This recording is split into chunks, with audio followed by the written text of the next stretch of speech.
They planted drugs on the wrong woman, a mother, a nurse, dragged from her car in front of her screaming daughter while bystanders filmed in silence.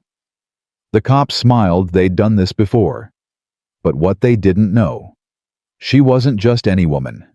She was federal. And every lie, every planted bag, every erased file was about to become their confession. This is the story of how silence became the loudest weapon.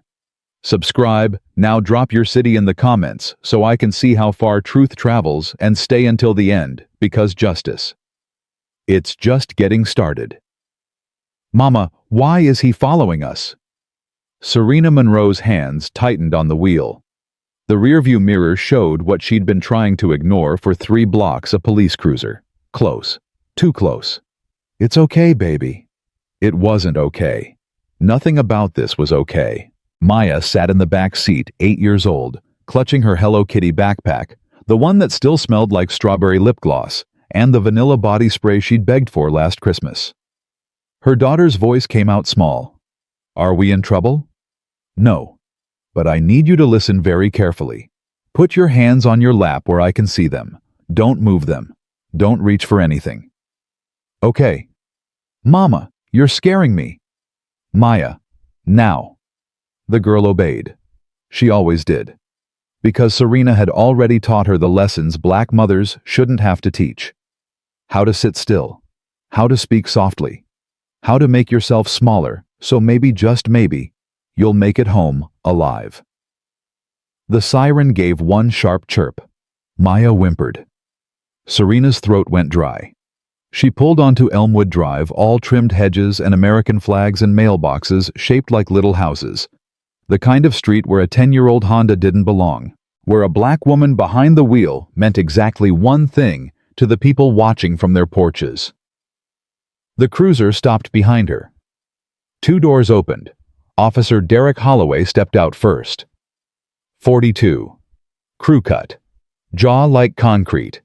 His hand rested near his belt fingers, drumming a rhythm that said, "I've done this before." Officer Kyle Chen hung back. 26. New badge catching the afternoon sun. His eyes kept darting between Holloway and the growing crowd on the sidewalk. Serena rolled down her window. The spring air smelled like fresh-cut grass and barbecue smoke. Normal things. Safe things. Things that didn't belong in the moment her life was about to shatter. Good afternoon, officer. May I ask, license and registration? His breath hit her face. Coffee, cigarettes, something else underneath. Contempt, maybe, or satisfaction. Of course. I'm reaching into my glove compartment. My daughter is in the back seat. I got eyes. Serena handed over the documents. Her fingers brushed his palm. His skin was cold. Holloway studied her license like it was evidence of a crime. Serena Monroe, Oak Street. He said it slowly, let it sit there between them. South Side. Yes, sir? You're a long way from home. I'm picking up my daughter from tutoring, Miller Academy, 2 blocks back. Tutoring. The word sounded dirty in his mouth. In this neighborhood. Yes, sir. He tapped her license against his palm. Once, twice. Then walked back to his cruiser without another word. Maya's breathing got faster. Mama. Shh, let Mama think. But Serena wasn't thinking. She was calculating. 12 years as an ER nurse had taught her to stay calm when everything went wrong. The other part of her training, the part these men knew nothing about, that told her something worse was coming. She reached for her phone. 2 taps. The screen stayed dark, but the record function activated. Audio GPS timestamp, all uploading to a secure server these small-town cops had never heard of. 3 minutes passed, then 5. Holloway and Chen sat in their cruiser talking. Chen kept looking back at her car. Nervous. Holloway kept talking. Calm. A woman came out onto her porch across the street. Mid-60s, white, expensive yoga pants. She held her phone up, started recording. Thank God, Serena thought. Then Holloway got out of his car. This time his hand wasn't near his holster. It was near his pocket. Every alarm in Serena's body went off at once. "Ma'am, step out of the vehicle." "Officer, may I ask why I'm being detained? I haven't violated any traffic." "Out. Now." Maya started crying. Not the loud kind, the scared kind, the kind that meant she understood. Serena opened her door, stepped onto the asphalt. The concrete was hot through her shoes. Somewhere a dog barked. A lawnmower hummed. Normal sounds in a world that had just tilted sideways. "Turn around. Hands on the roof." She complied. The metal burned under her palms. "Maya, close your eyes, baby. Face forward. Don't talk." Holloway patted her down. His hands moved slow, deliberate, longer than procedure required. Serena bit down hard on the inside of her cheek and tasted copper. Chen opened the passenger door, started searching. The woman across the street called out, "I'm recording this. Whatever you're doing, I'm recording." Holloway ignored her. His hands moved from Serena's shoulders to her waist, lingered there. "Officer, you're—" "Shut up!" Then Chen's voice high and tight. "Holloway, got something." Serena's blood stopped moving. Chen held up a small plastic bag, white powder inside, held it high enough for everyone to see, for every phone camera to catch. "No," the word came out strangled. "That's not mine." "Found it right here." Chen pointed under the passenger seat. "Right here in plain sight." "You're lying. I've never—" "That's not mine." "Ma'am, you're under arrest for possession of a controlled substance with intent to distribute." Holloway grabbed her arm, twisted it behind her back. Something in her shoulder popped and the pain shot down to her fingertips. "Mama! Mama! No!" Maya's scream cut through everything. The girl was out of her seatbelt now, clawing at the window, beating her small fists against the glass. "Please." Serena couldn't keep her voice steady anymore. "Please, not in front of my daughter." "Should have thought about that before you decided to sling dope in a school zone." The handcuffs locked around her wrists. Too tight. Metal biting into bone. The woman with the phone ran into the street. "She didn't do anything. I watched you. I saw what you did." An elderly man joined her. 70s. White hair. Shaking. "Young man, I've lived on this street for 40 years. I know when something's wrong." "Sir, step back or you'll be arrested for obstruction." A teenager on a bike stopped. Filmed. A jogger. A couple walking their dog. They formed a loose circle, phones out, witnessing. Chen approached the Honda. Maya screamed louder, kicked the door. Her Hello Kitty backpack fell to the floorboard. "Don't touch her!" Serena thrashed against Holloway's grip. "She has family. My sister, the number's in my phone. Child Protective Services will handle it." "No, you can't. She's terrified. Please, I'm begging you." But Chen was already reaching into the car. Maya fought him, hit him with her backpack, scratched at his arms. He grabbed her wrist and pulled her out like she was luggage. The girl's legs gave out. She collapsed onto the street, sobbing so hard, no sound came out.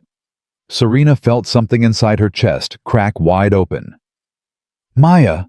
Maya, look at Mama!" The little girl lifted her head. Tears and snot streaked her face. Her eyes were wild with terror. "I love you," Serena mouthed. "I'm coming back. I promise." Holloway shoved her toward the cruiser. The crowd pressed closer. "This is wrong," the elderly man shouted. "Someone call a lawyer. Call the news. I'm live streaming this right now," the teenage boy said, holding up his phone. "This is going straight to Twitter. Everybody's going to see what you did." Holloway froze, just for a second. His grip on Serena's arm tightened. "Chen. Badge numbers. Now." "What?" "Cover your badge. Both of them. Do it." But it was too late. The woman in yoga pants was already speaking into her phone. "Officer Derek Holloway, badge number 2847, and Officer Kyle Chen, badge 4109, just planted evidence on an unarmed black woman in front of her child. Elmwood Drive. We all saw it. I'm sending this to the ACLU, the mayor's office, and every news station in the state." Holloway's face went white, then red. "Ma'am, you need to—" "I need to nothing." The woman's voice shook. "I'm a retired prosecutor. I know exactly what I just witnessed. And you're done." For one perfect moment, nobody moved. Then Holloway shoved Serena into the back of the cruiser, slammed the door. The sound echoed like a gunshot. Through the window, Serena watched a social worker arrive, watched Maya fight and scream and finally go limp in the woman's arms, watched her daughter disappear into a county van. Chen got into the passenger seat. His hands were shaking. "Holloway, maybe we should—" "Drive." "But the videos—" "I said drive." The engine started. Holloway glanced at Serena in the rearview mirror. Their eyes met. She smiled. Slow, cold. "You're being live-streamed." His jaw clenched. "So what?" "So everyone just watched you commit a felony. Your word against ours. And last I checked, we're the ones with badges. For now." Something in her tone made Chen turn around in his seat. "What's that supposed to mean?" Serena leaned back, closed her eyes. "Check social media officer Chen. Search Elmwood Drive. I'll wait." Chen pulled out his phone, started scrolling. His face went pale. "Jesus Christ, Holloway! We're trending!" "What? Twitter? Facebook? TikTok? The video's got 100,000 views already. People are tagging the department, the mayor, the governor. Shut it down." "I can't shut down the entire internet." Holloway's knuckles went white on the steering wheel. "You think you're smart?" he said to Serena. "You think this changes anything? I think you made a choice." Her voice came out quiet, final. "And now the whole world's watching what happens next. You're going to jail. Lawyer or no lawyer, video or no video. That's how this ends." "Maybe." Serena opened her eyes. "Or maybe this is just the beginning."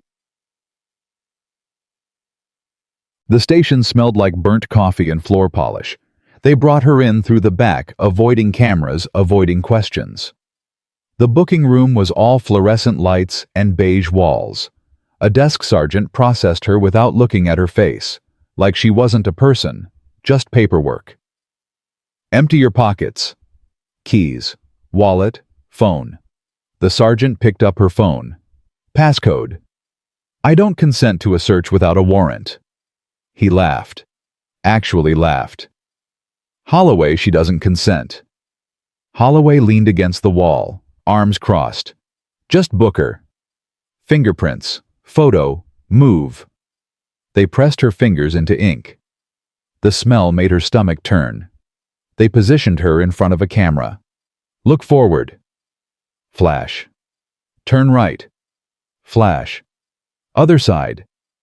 Flash. "Cell 3. The cell was 6 by 8. Concrete. A metal bench bolted to the wall. A toilet with no seat. The door clanged shut and Serena finally let herself shake. Not from fear, from rage. She'd worked double shifts for 12 years, saved every penny, did everything right, raised her daughter alone, taught her to be brave, to be kind, to believe the world could be fair.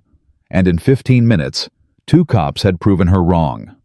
No, not wrong, naive. Because this wasn't random. The timing was too perfect, the coordination too smooth. Holloway had targeted her specifically. But why? She sat on the bench, focused on breathing. In through the nose, out through the mouth. Nurse training. Stay calm. Assess. Plan. They think they've won, she thought. They think I'm just another black woman they can erase. They have no idea who they just destroyed.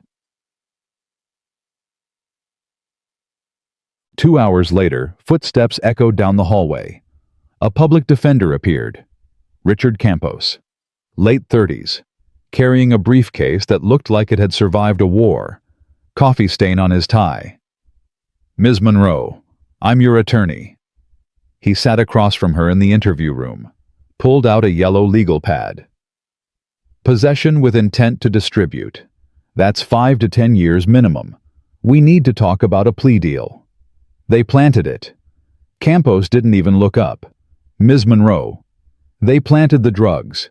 There's video evidence, multiple witnesses. It's already online." Unfortunately, even with video, police testimony carries significant. The retired prosecutor recorded everything. She identified both officers by name and badge number. She said she's sending it to the ACLU. That made him pause. A prosecutor witnessed this. "Former. She lives on Elmwood. She saw everything." Campos grabbed his phone, started scrolling.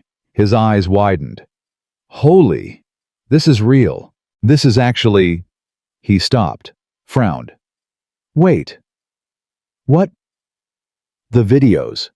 They're being removed." Serena's stomach dropped. "What do you mean, removed?" "Copyright strikes. Terms of service violations. The main Twitter thread just disappeared. The Facebook posts are getting flagged as—" He looked up. "Someone's scrubbing the internet." "They can't do that." "They're doing it right now." Campos set down his phone. "Ms. Monroe, whoever's behind this has serious resources. This isn't just covering tracks. This is institutional." "Then we find the original files, contact the people who filmed, and tell them that they should risk their safety to help a stranger. These people have jobs, families. You think they're going to stand up to the police department?" Silence. Serena stood, paced the small room.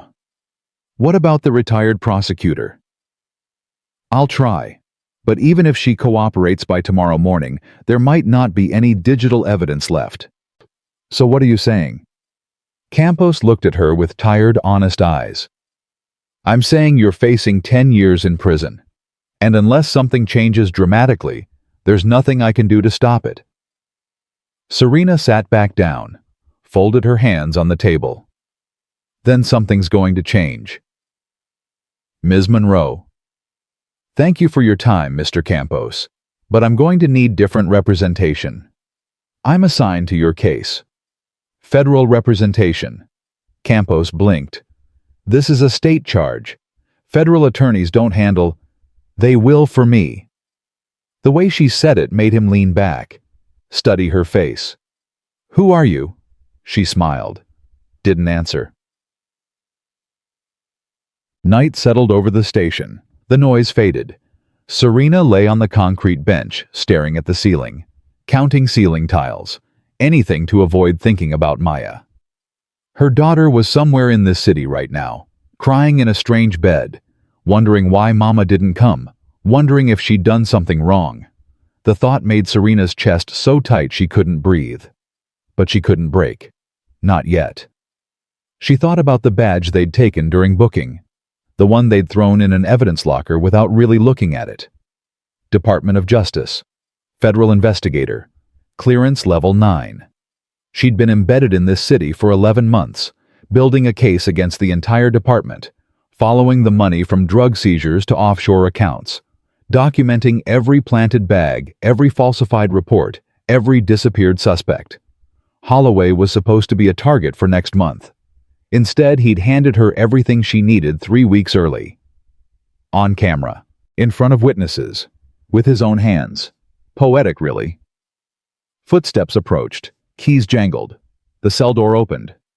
An older officer stood there, captain's bars, gray hair, weathered face that had seen too much. Serena Monroe. Yes. I'm Captain Hayes. I need to talk to you. Am I being charged with something else? No. He sat on the bench across from her. This is off the record. He pulled out his phone, showed her a video. It was shaky footage from a phone camera. Her, Holloway, the planted bag, crystal clear. My daughter saved this before it got scrubbed, Hayes said quietly. She's 16. She thinks I'm part of the problem. Are you? I'm trying not to be. He pocketed the phone. I've been a cop for 28 years. I've seen a lot of things. But that? He gestured at the phone. That was the most blatant frame job I've ever witnessed. So why are you here? Because something's rotting in this department. Has been for years. And every time I try to investigate, I hit a wall. Internal affairs won't touch it. The chief shuts me down. I've got no authority to fix it. And you think I do? Hayes studied her. I think you're not afraid. Most people in your position would be screaming, crying, demanding lawyers. You're sitting there like you're waiting for something. Serena said nothing. You're a nurse at Oak Street Clinic, right? My sister goes there. Linda Hayes. You saved her life last year. Allergic reaction. Serena remembered. Anaphylactic shock. EpiPen. The woman had grabbed her hand afterward and said, "You're an angel." I was doing my job. You did it well. Hayes leaned forward. Which is why I don't believe you're a drug dealer, and why I'm going to help you. Help me how? There's a federal lawyer coming for you in the morning. Someone made a call, someone with a lot of pull. Who? No idea. But they got through to the U.S. Attorney's office in under 3 hours. That doesn't happen for normal people. He stood, walked to the door, paused. Ms. Monroe, whatever you're planning, be careful. The people running this department don't lose. Neither do I. Hayes almost smiled. Good luck. The door closed. Serena lay back down, but she didn't sleep.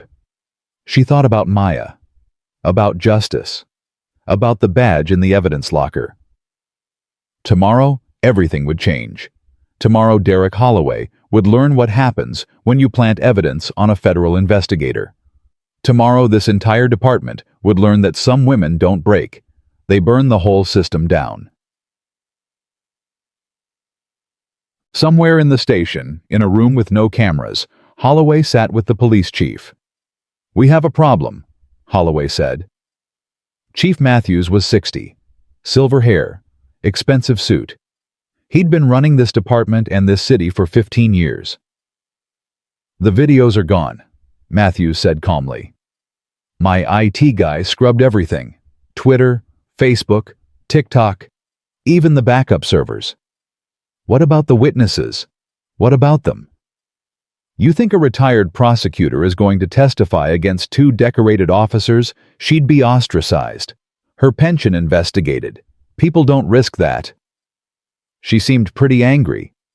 Everyone's angry until it costs them something. Matthews poured himself a bourbon. By Monday, this will be yesterday's news. Some nurse got arrested for drugs. It happens every day. But nothing, Derek. You did your job. Now let it go. Holloway shifted in his chair. There's something else. When I searched her purse, I felt something. Like a metal case. But when I looked, it was just a makeup compact. So it felt heavier than it should have been. Matthews set down his glass. Where is it now? Evidence locker. Why? The chief stood, walked to the window, looked out at the city lights. Because I just got a call from Washington. From someone who wants us to let her go. Immediately. No charges. No record. Holloway's stomach dropped. Who? They didn't say. Just that if we don't comply, we'll have federal investigators crawling up our asses by Monday morning. That's not possible. She's nobody. A nurse. Then why is the Justice Department calling me at 10 o'clock on a Friday night? Silence filled the room. Matthews turned from the window. His face was hard.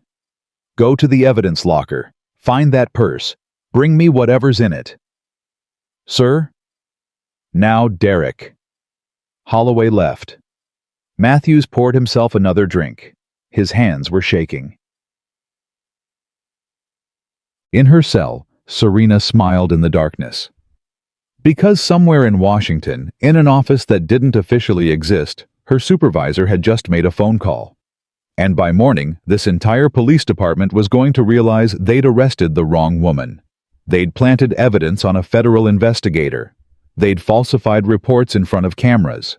They'd separated a child from her mother without cause. And now Serena Monroe was going to do what she'd been sent here to do. Clean house, starting with Derek Holloway, and ending with everyone who thought the badge made them untouchable. "Sleep well, officers," she whispered to the empty cell. "Because tomorrow you're all going to learn what justice actually looks like." And for the first time in 11 months of playing the role of a helpless nurse, Serena let herself feel what she'd been holding back. Not fear, not anger. Power. Pure, cold federal power.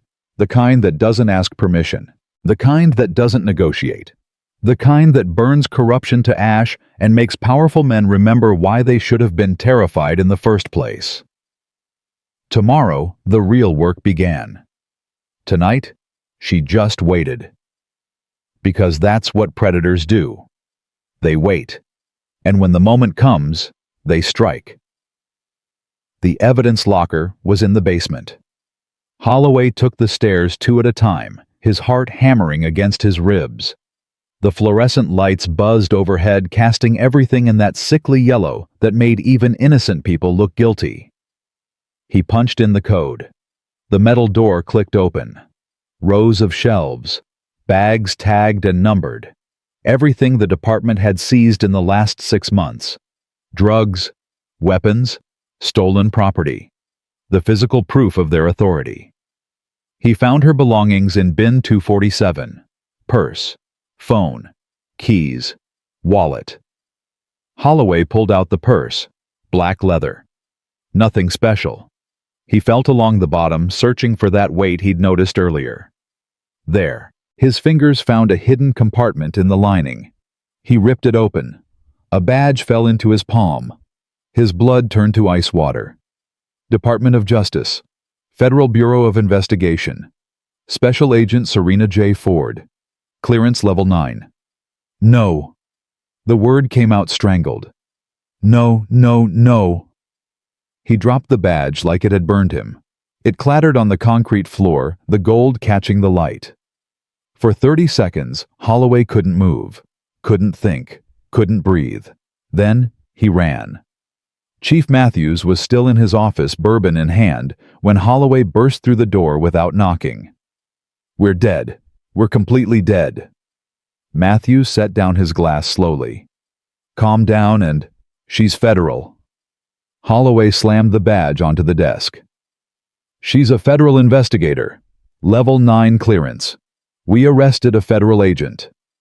The color drained from Matthews' face. He picked up the badge with shaking hands, studied it, set it down like it might explode. "How long has she been here?" "I don't know." "How long, Derek?" "The ID says issued 11 months ago, to this jurisdiction." Matthews stood, walked to his liquor cabinet, poured himself another drink, downed it in one swallow, poured another. 11 months. She's been investigating us for 11 months. What do we do? We? Matthews laughed. It was a horrible sound. There is no we anymore. You planted evidence on a federal agent. You committed a felony on camera, in front of witnesses. You told me to make an example. I told you to be smart about it. Matthews threw his glass. It shattered against the wall. I told you to choose someone who wouldn't fight back, someone nobody cared about. And you picked a federal investigator. How was I supposed to know? That's your job. You're supposed to know. Holloway felt his legs go weak. He grabbed the edge of the desk. We can fix this. We destroy the badge. Say we never found it. It's her word against... Against what? Against the video evidence, against the witness statements, against the fact that by now her superiors in Washington know exactly where she is and what happened. Matthews sat down heavily. We're done, Derek. Both of us. There has to be something. Get out. Chief, get out of my office. You've destroyed everything. 20 years of building this department, and you destroyed it in 15 minutes. Holloway left. His hands were numb. His mind kept replaying the moment he'd pulled that bag from his pocket. the moment he'd planted it under her seat, the moment he'd signed his own death warrant. Down the hall in her cell, Serena heard the shouting, heard the glass shatter, heard the panic in their voices carrying through the concrete walls. Good, she thought. Let them panic. Let them feel what Maya felt when they dragged her from the car.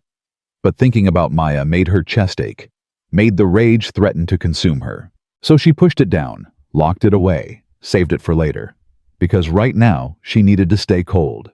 Across the city, in a studio apartment that smelled like coffee and printer ink, Malik Turner was 5 hours deep into the internet rabbit hole. He'd seen the video at 6 p.m. A friend had texted him, "Yo, isn't this your boy from high school?" Except it wasn't a boy. It was Serena Monroe, his lab partner from chemistry, the girl who'd helped him pass calculus, the one who'd disappeared after college and nobody knew where she'd gone. Now he knew. She'd gone into nursing, had a kid, built a quiet life. And tonight, 2 cops had destroyed it on camera. Malik ran an underground news site. Not CNN, not Fox. The kind of journalism that didn't wait for press releases or official statements. The kind that dug until it found bones. He'd been tracking the Elmwood police for 2 years, documenting pattern arrests, excessive force complaints, evidence that disappeared, cases that got dropped, but he'd never had proof until tonight. His phone buzzed, a message from an encrypted number. The videos are being scrubbed, every platform. Someone with serious resources. Malik had already noticed. The main Twitter thread had 200,000 views when it disappeared. Facebook posts were getting flagged faster than people could share them. Even Reddit threads were vanishing. That took coordination, money, power. He opened his archive software, the program he'd built specifically for this. It scraped videos from social media and saved them to offshore servers before they could be deleted. 6 copies of the Elmwood arrest, all backed up, all time-stamped, all untouchable. But something else caught his eye. A tag in the metadata. Something that shouldn't be there. Federal marker restricted. DOJ clearance required. Malik sat back, stared at the screen. Why would a random traffic stop have federal markers? He ran a deeper search, cross-referenced Serena Monroe with federal databases. Nothing public, but there were gaps. Employment gaps, address gaps, the kind of gaps that meant someone had been scrubbed from civilian records. His phone rang. Unknown number. "Yeah." "Stop digging." The voice was male, cold. "Walk away from this story." "Who is this?" "Someone trying to save your life." "The woman in that video?" "She's nobody. Let it go." Funny thing about telling a journalist to stop investigating makes us investigate harder. "Mr. Turner, I'm not asking." Malik hung up. His heart was pounding now. That wasn't a cop. Cops threatened arrest. This was something else. He called his source at City Hall, a clerk who owed him favors. "I need everything you've got on Serena Monroe, traffic tickets, property records, employment history."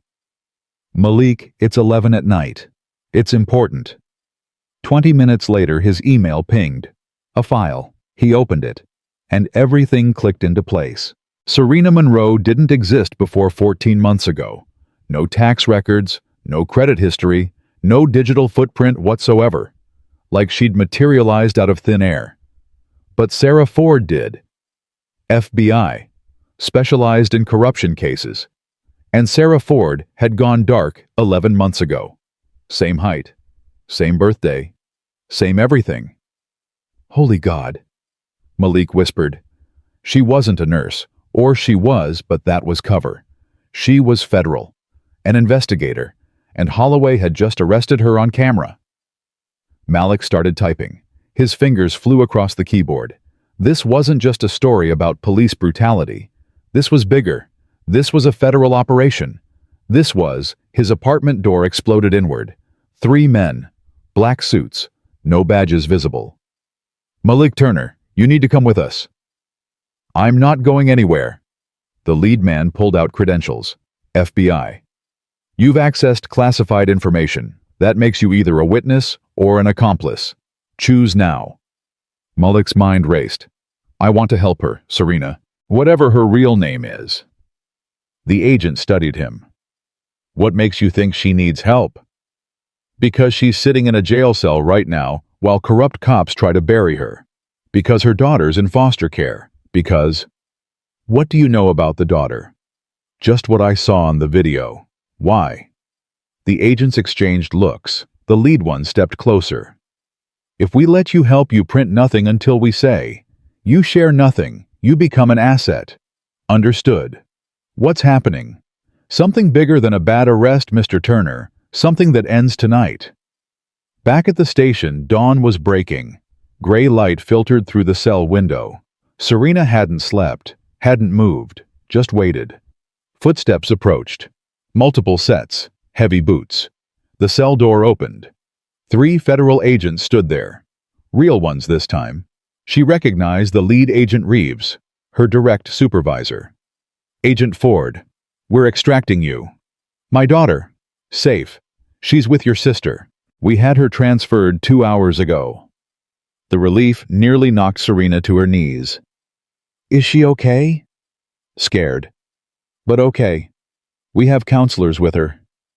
Serena stood. Holloway. In custody, along with Chief Matthews and 4 other officers. The U.S. Attorney is filing charges within the hour. The evidence.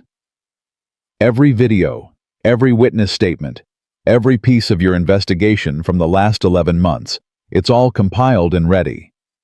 Reeves smiled grimly. You handed us the whole department on a silver platter. They walked her out through the front entrance this time. No hiding, no back doors. Every officer in the building stopped and stared as Agent Serena Ford walked past in handcuffs that were removed the moment they hit the parking lot. Captain Hayes stood near the front desk. He met her eyes, nodded once. She nodded back. Outside news vans were already gathering. Someone had tipped them off. Cameras pointed. Reporters shouted questions. Reeves put a hand on her shoulder. You don't have to say anything. But Serena stopped, turned to face the cameras. My name is Serena Ford. I'm a federal investigator with the Department of Justice. Last night, officers of this department planted narcotics in my vehicle and arrested me in front of my 8-year-old daughter. They did this because they believed I was powerless. They were wrong. The reporters erupted with questions. She ignored them. For 11 months, I've been documenting corruption within this police department, evidence tampering, false arrests, witness intimidation. And last night they proved everything I've been investigating. They did it on camera. They did it in front of witnesses.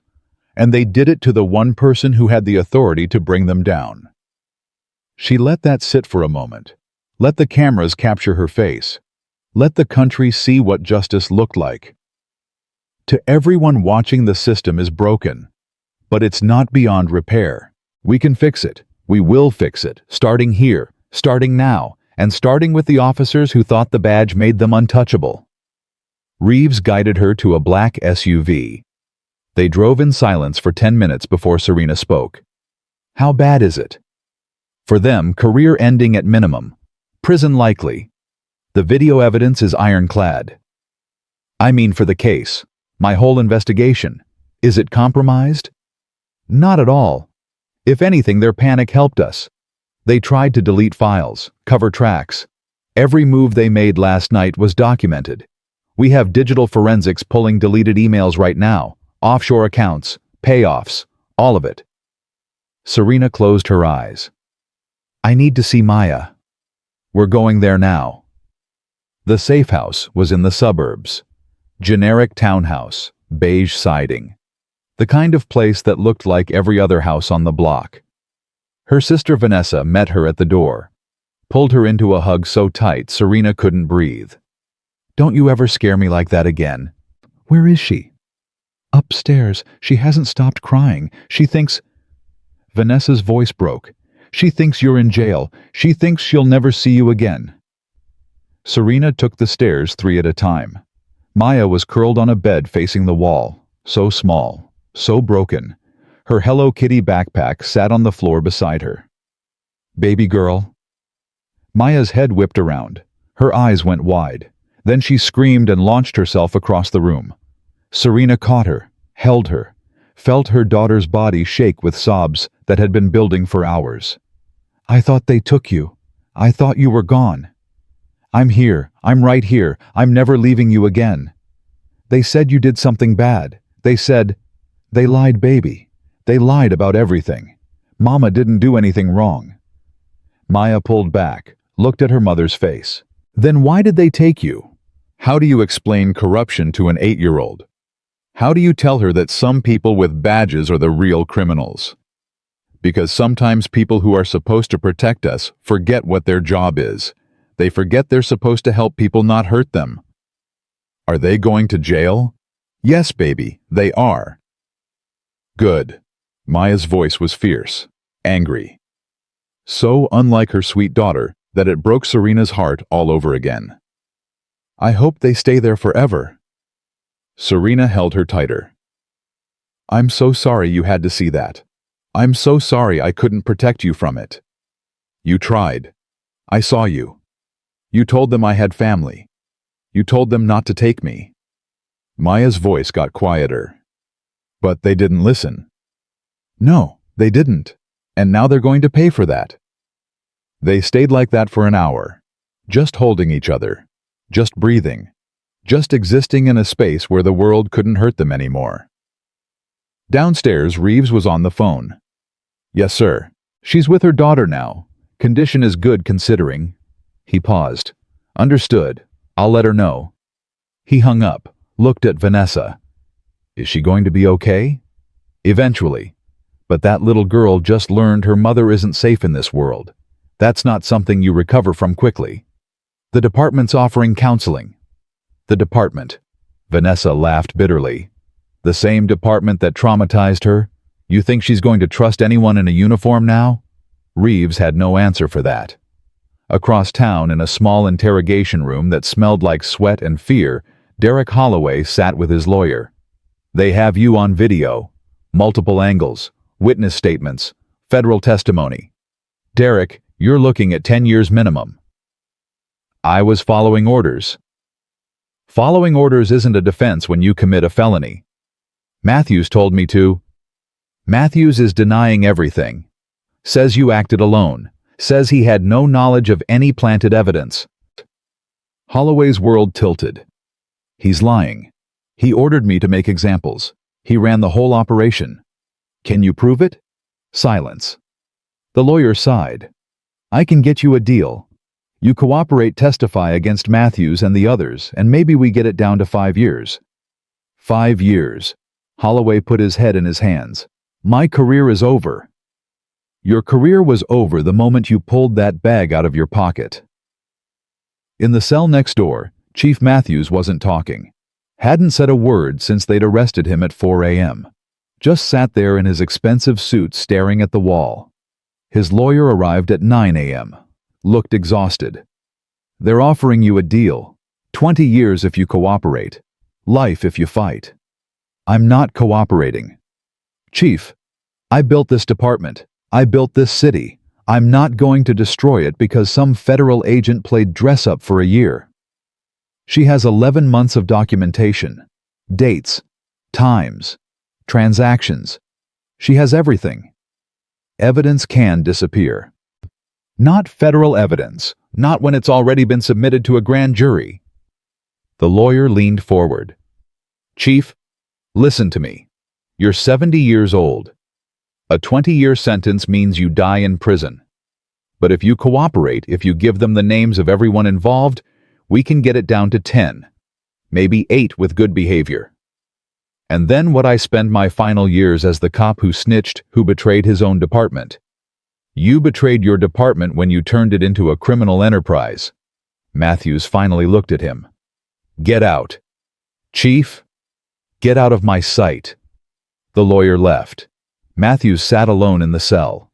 And for the first time in 20 years he felt something he'd forgotten existed. Fear. By noon, The story had gone national. Every news channel, every website, every social media platform. Federal agent framed by police.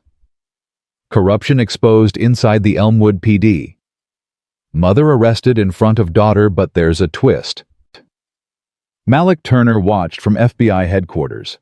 They'd brought him in as a consultant, given him access to files he'd spent years trying to obtain. "This is everything I've been working on," he said to Agent Reeves. "Every case, every complaint, every disappeared person, it's all here." "We know." Agent Ford was very thorough. "Why didn't you move sooner if you've had this evidence for months?" "Because we needed ironclad proof. We needed them to incriminate themselves on camera. You needed them to arrest her." Malik understood suddenly. "You used her as bait." Reeves didn't confirm or deny. The operation succeeded. At what cost? That little girl is going to have nightmares for years. Better nightmares than a mother in prison for a crime she didn't commit. Better nightmares than growing up in a system that could do this to anyone. Malik couldn't argue with that. He went back to his laptop, started writing. Not for his underground site, for everyone, or for the whole country. The woman they couldn't break inside Serena Ford's year of justice. He wrote about her double life. Nurse by day, investigator by night, documenting every corrupt act, building a case that would dismantle an entire police department. He wrote about Maya, about the trauma, about what it meant to watch your mother dragged away in handcuffs. He wrote about the videos, about how they'd tried to erase them, about how the truth refused to die. And he wrote about what came next, about the trials, about the accountability, about rebuilding trust in a system that had proven itself broken. When he finished, he sent it to every major publication. The New York Times, Washington Post, Guardian, Atlantic. They all published within an hour. By evening, Serena Ford's face was everywhere, not as a victim, not as a criminal, as exactly what she was. A federal agent who'd infiltrated corruption and exposed it at great personal cost. At the safe house, Serena sat with Maya on the couch. Her daughter was finally sleeping, head on Serena's lap. One hand clutching her mother's shirt like she was afraid she'd disappear. Vanessa brought her tea. "You did it. You actually did it. Did what traumatized my daughter, got myself arrested, put us in danger. Took down an entire corrupt police department. Changed the conversation about accountability. Showed the country what real justice looks like." Serena looked down at Maya's sleeping face. "Was it worth it? Ask me that in 10 years. When Maya's 18. When she's grown up in a world where cops can't plant evidence without consequences. When she lives in a city where the badge means protection, not terror." Vanessa sat beside her. Ask her if her mother's sacrifice was worth it. She shouldn't have had to sacrifice anything. She's 8 years old. She should be worried about homework and friends and what's for dinner, not whether her mother's coming home. "But you did come home, and you're going to keep coming home, every single day. Because you're not just a federal agent, Serena. You're a mother, and mothers don't give up." Serena stroked Maya's hair, felt her daughter's heartbeat against her leg. Steady, strong, alive. "I need to go back." "What?" "To the department. To finish this. They arrested Holloway and Matthews, but there are others. Other cops who were part of it. Other cases that need to be reviewed. Other victims who need justice. You just got your daughter back. Which is exactly why I need to finish this. So no other mother has to go through what we did. So no other child has to watch their parent get framed." Vanessa sighed. "You're impossible. I'm necessary." And she was. Because corruption didn't die with 2 arrests. It lived in the system, in the culture, in every officer who'd looked the other way, in every supervisor who'd approved a false report, in every DA who'd accepted a planted bag as evidence. It lived until someone burned it out. And Serena Ford was very good with fire. Maya stirred, opened her eyes. "Mama, I'm here, baby. Are you leaving again?" "Not tonight. Tonight I'm staying right here with you." "Promise?" "I promise." Maya closed her eyes again, relaxed into her mother's arms. Serena looked at Vanessa over her daughter's head, mouthed, "Tomorrow." Vanessa nodded, because she understood. Justice didn't wait. Justice didn't rest. Justice demanded everything you had and then asked for more, and Serena Ford had more to give. Outside the safe house, the city lights flickered. News vans circled the police station. Protesters gathered with signs demanding accountability, demanding transparency, demanding change. And in a jail cell downtown, Derek Holloway lay awake, staring at the ceiling, counting the ways his life had ended, all because he'd planted a bag of powder beneath the wrong woman's seat, all because he'd believed the badge made him invincible, all because he'd forgotten the most important rule: everyone answers to someone. And Serena Ford. She answered to justice itself. Morning came too fast. Serena woke with Maya's arm across her chest, the girl's breathing soft and steady. For 5 seconds, the world was perfect. Then reality crashed back. She had work to do. Vanessa. She kept her voice low, not wanting to wake Maya. "I need you to take her to school today." Her sister appeared in the doorway, coffee in hand. "School, Serena, she just went through." "I know what she went through. But if we hide, if we act like victims, that's what we become. Maya needs to see that life continues, that they didn't break us." She's 8 years old. And she's my daughter, which means she's stronger than anyone thinks. Serena carefully extracted herself from Maya's grip. The girl stirred, but didn't wake. "Besides, I need her somewhere safe while I go back to the station." "You're really doing this?" "I told you I was." "I thought you'd change your mind." "I never change my mind." Serena pulled on her jacket, the same one she'd worn yesterday. It still smelled like the police station, like fear and concrete and other people's desperation. "They took my daughter from me. They put handcuffs on me in front of the whole neighborhood. You think I'm going to let that stand without finishing what I started?" Vanessa set down her coffee. "What happens when you walk back in there? Those cops hate you now. They know you destroyed their careers. You think they're just going to let you waltz through the front door. They don't have a choice. I'm federal. They're suspects. And by the end of today, everyone who knew about the corruption and did nothing is going to answer for it. Including the ones who weren't directly involved. Especially them. Because silence is complicity. And I'm done with people who look the other way." Maya's voice came from the bedroom, small and scared. "Mama." Serena went back in, sat on the edge of the bed. "I'm here, baby." "Where are you going?" "To work." Maya's eyes filled with tears. "Don't go. Please don't go. What if they take you again?" "They won't. I promise. You promised yesterday you'd pick me up from tutoring. You promised we'd get ice cream after. But then," her voice broke, "then they took you." Serena's chest felt like someone had reached inside and squeezed. "Maya, listen to me. What happened yesterday will never happen again. Those officers are in jail now. They can't hurt us anymore. But other officers can. Other people can. Mama, I don't want you to leave. I have to finish this. I have to make sure what happened to us doesn't happen to anyone else. I don't care about anyone else." Maya's voice rose. "I care about you. I want my mama safe." Serena pulled her close, felt her daughter's tears soak through her shirt. "I know, baby. I know. But your mama has a job to do. And part of that job is making the world safer for little girls like you."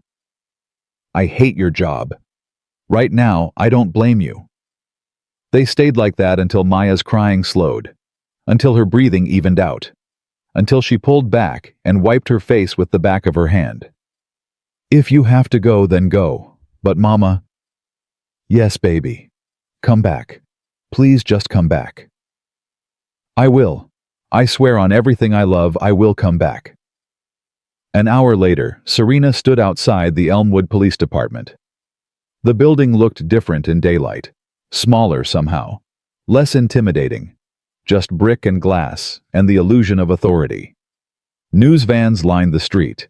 Protesters held signs, "Justice for Serena Ford." "Blue lives don't get to lie." "Arrest corrupt cops." She walked through them. Cameras followed her every step. Reporters shouted questions. "Agent Ford, how does it feel to be vindicated? Will you be pressing charges? What do you say to people who think this was entrapment?" She ignored them all, pushed through the front door. The lobby fell silent. Every officer stopped, stared. Some looked guilty. Some looked angry. Most just looked scared. Captain Hayes approached. "Agent Ford, we weren't expecting." "Where's your IT department?" "Third floor." "But I don't think—" "I need access to your server room. Now." "I'm not sure I have the authority." "Captain Hayes, as of 6 a.m. this morning, this department is under federal investigation. That means I have authority over everything and everyone in this building. So I'll ask again. Where is your IT department?" Hayes swallowed hard. "Follow me." They took the elevator in silence. When the doors opened on the third floor, a young tech officer nearly dropped his coffee. "Agent Ford needs access to the servers," Hayes said quietly. I can't do that without authorization from—" Serena pulled out her credentials. "This is your authorization. Open the server room, or I'll have federal agents here in 20 minutes to do it for you." The tech's hands shook as he swiped his keycard. The door clicked open. Inside, rows of servers hummed. Lights blinked, data flowing through the department's digital veins. Everything they'd done, everything they'd hidden, everything they'd tried to erase. All of it was here. Serena sat at the main terminal. Her fingers flew across the keyboard. She knew exactly what she was looking for. "What are you doing?" Hayes asked. "Finding out who knew, who helped, who looked the other way." She pulled up the deletion logs. Hundreds of files removed in the last 48 hours. "Someone's been busy." That's not possible. Those files are protected. Protected by a password created by your IT department, which means someone in this building had access." She kept typing, and they left fingerprints all over the system. The screen filled with data, user IDs, timestamps, IP addresses, a complete trail of everyone who'd tried to cover their tracks. Hayes leaned over her shoulder. His face went pale. "That's Captain Morris, Lieutenant Shaw, Detective Barnes. Half the department tried to delete files. Not just delete. Hide, alter, falsify." Serena pulled up a specific file. "This is from a case 6 months ago. Drug bust. But look at the original report versus the modified version. Someone changed the evidence weight, changed the witness statements, changed everything." "Who modified it?" Serena pointed to the screen. "Detective Barnes, approved by Lieutenant Shaw, signed off by Chief Matthews." Jesus Christ. It gets better. She opened another file. "This suspect died in custody, official cause of death heart attack. But the original medical examiner's report said blunt force trauma. Someone changed it. Care to guess who?" Hayes couldn't speak, just stared at the screen like it was showing him the end of the world. "This department isn't just corrupt, Captain. It's systematically, institutionally, deliberately corrupt. And everyone who didn't speak up is complicit." "I didn't know." "You knew something was wrong. You told me yourself. You said you kept hitting walls. But did you go to the FBI? Did you call the state police?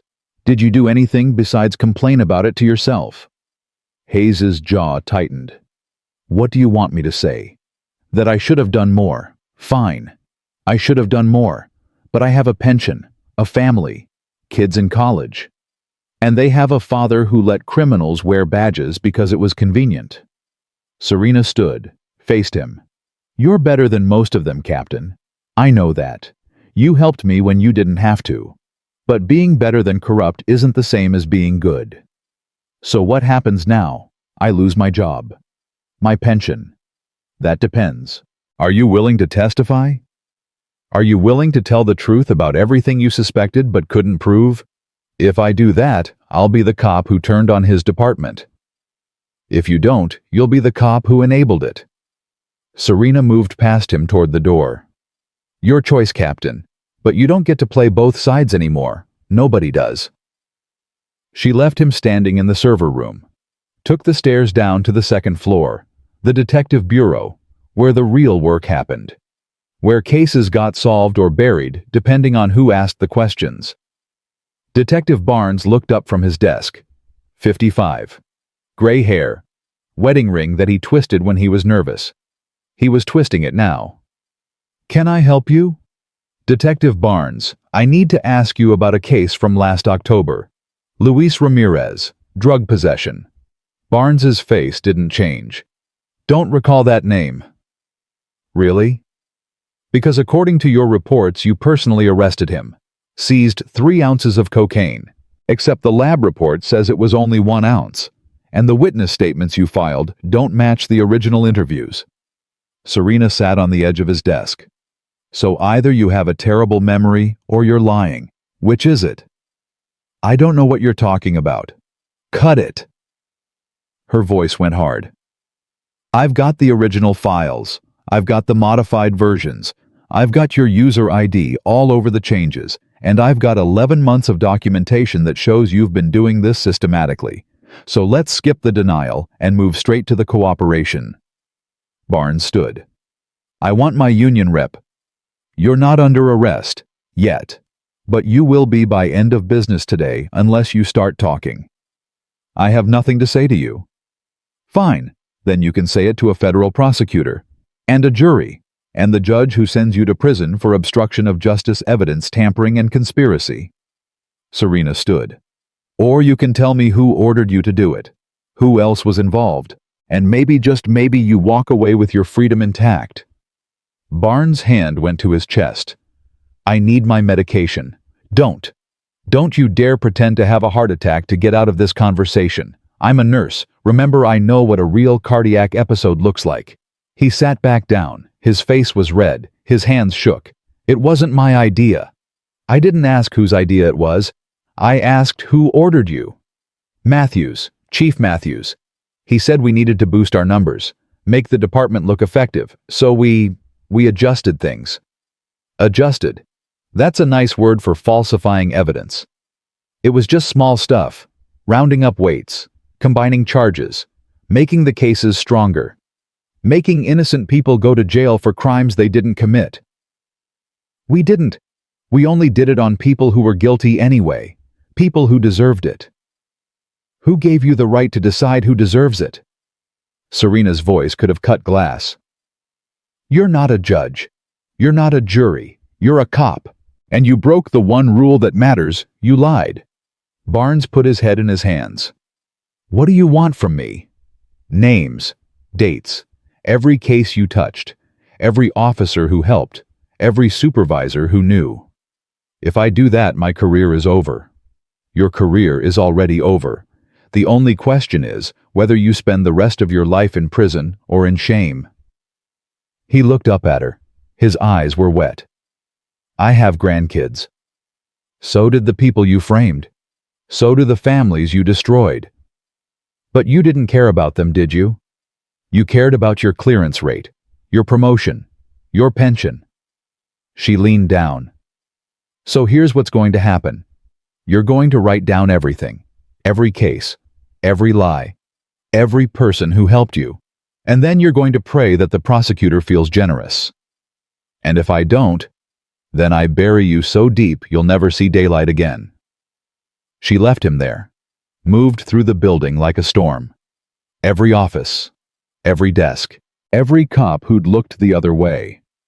Lieutenant Shaw tried to run, made it to the parking lot before federal agents stopped him. Officer Rodriguez broke down crying. Said he'd been ordered to file false reports. Said he'd tried to refuse, but they threatened his job. Sergeant Williams claimed he didn't know anything, that he was just following orders. that he was a good cop who'd made some bad choices. By noon, Serena had 14 signed statements. By 2 p.m., she had 23. By 4 p.m., the U.S. attorney had enough evidence to file charges against 37 officers, supervisors, and administrators. The department was collapsing from the inside. Agent Reeves found her in an empty conference room surrounded by files. "You should take a break." "I don't need a break. I need justice." "You've got justice. You've got more than justice. You've dismantled an entire police department in less than 24 hours. Not yet.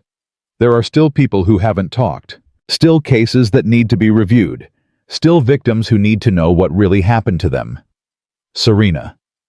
He used her first name. Rarely did that. "You've done enough." "Have I?" "Because my daughter is still in therapy. Because there are still cops walking around who knew and did nothing. Because you're running on rage and adrenaline, and at some point you need to stop and breathe." She looked at him, really looked, saw the concern in his eyes, the worry. "I can't stop, not yet." "Then at least eat something. You haven't had food since yesterday." He was right. Her hands were shaking. Her vision kept blurring at the edges. The adrenaline was fading, and exhaustion was taking its place. "Fine. 15 minutes. They went to a diner across the street, the kind with cracked vinyl booths and coffee that tasted like burnt regret. Serena ordered eggs, didn't taste them, just ate mechanically while Reeves watched. "You know this doesn't end today," he said quietly. "I know. These trials will take months, years maybe. You'll have to testify. Maya will probably have to testify. Your whole life is going to be dissected in open court." "I know that too. And at the end of it, some of them will walk. Some prosecutor will make a deal. Some judge will show leniency. That's how the system works. Then the system needs to change." "You can't change the whole system, Serena." "Watch me." He almost smiled. "You really believe that, don't you? That one person can make a difference?" "I have to. Because if I don't, then what was it all for Maya's trauma, my cover being blown, everything I sacrificed for this investigation?" She set down her fork. "It has to mean something." "It does mean something. You took down one of the most corrupt departments in the state. You proved that accountability is possible. That's not nothing." "It's not enough." They finished eating in silence. When they got back to the station, the news crews had multiplied. Protesters chanted louder. Someone had spray-painted justice across the station steps. Inside, chaos had fully taken root. Officers packed up desks. Lawyers huddled with clients.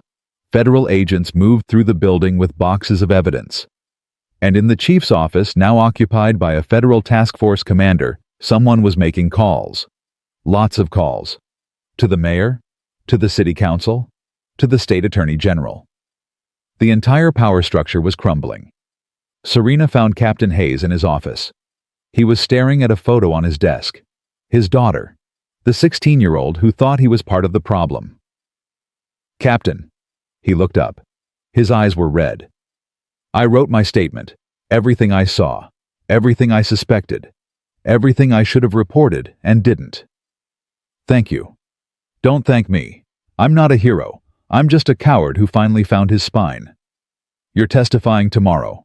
Grand jury, 9 a.m. He nodded. "Will it be enough?" "My testimony. Combined with everything else, yes, it'll be enough." "My daughter was right about me. I was part of the problem." "But now you're part of the solution. That counts for something." "Does it tell that to all the people who got arrested because I didn't speak up sooner?" Serena didn't have an answer for that. Because he was right. Good intentions didn't erase bad actions. Belated courage didn't undo years of complicity. But it was a start. She left him there. Went back to the conference room. Back to the files. Back to the work. At 6 p.m. her phone rang. Vanessa. "Maya won't eat. Won't talk. Just sits there staring at the door waiting for you." Guilt hit like a physical blow. "Tell her I'll be home soon." When is soon? 2 hours, maybe 3. Serena, she needs you now. Not in 3 hours, now. I know, but I have to finish. Finish what you've already won. You've already destroyed them. What more do you need? I need to make sure this never happens again. I need to review every case, every arrest, And Maya needs her mother. She almost lost you yesterday. Don't make her lose you again today. The line went dead. Serena sat there, phone in hand, torn between duty and love, between justice and family, between what the job demanded and what her daughter needed. Reeves appeared in the doorway. Go home. I can't. That's an order. Go home to your daughter. The files will be here tomorrow. The cases will be here tomorrow. Maya won't wait. He was right. God help her, he was right. She gathered her things, walked out through the lobby, past the officers who wouldn't meet her eyes, past the protesters who cheered when they saw her, past the cameras that captured every moment. At the safe house, Maya was exactly where Vanessa said she'd be, sitting on the couch, staring at the door, her Hello Kitty backpack in her lap like a shield. Mama. The word was so quiet, so broken. Serena crossed the room in 3 steps, pulled her daughter into her arms. I'm here. I'm sorry I'm late, but I'm here. You said 2 hours. It's been 8 hours. I know, I'm sorry. You're always sorry, but you always leave anyway. Maya, I don't want you to be a federal agent anymore. I want you to be my mama. Just my mama. Serena felt something crack inside her chest. Baby, I am your mama. That's the most important job I have. Then why do you keep leaving? Because there are bad people who hurt good people, and it's my job to stop them. But what if stopping them means you get hurt? What if next time they don't let you come home? That won't happen. You don't know that. Maya pulled back. Tears streamed down her face. You don't know what they'll do. Nobody does. And I can't lose you, Mama. I can't. Serena had faced down corrupt cops, had endured interrogations, had survived being framed and arrested and separated from her child. But nothing, absolutely, nothing hurt as much as seeing her daughter break apart in front of her. You won't lose me. I promise you won't lose me. Don't make promises you can't keep. The wisdom in that statement from an 8-year-old who'd learned too much too fast nearly destroyed her. Okay, you're right. I can't promise I'll always be safe. I can't promise nothing bad will happen. But I can promise this: I will always fight to come home to you. Always. No matter what. Maya studied her face, searching for lies, for false hope, for the kind of comfort that adults give children when the truth is too hard. She must have found something real, because she nodded, slowly, then crawled back into Serena's arms. They stayed like that for hours, just holding each other, just breathing, just existing in a space where federal investigations and corrupt cops and justice didn't matter, where the only thing that mattered was mother and daughter and the love between them. Outside, the city burned with outrage. News channels ran the story on loop.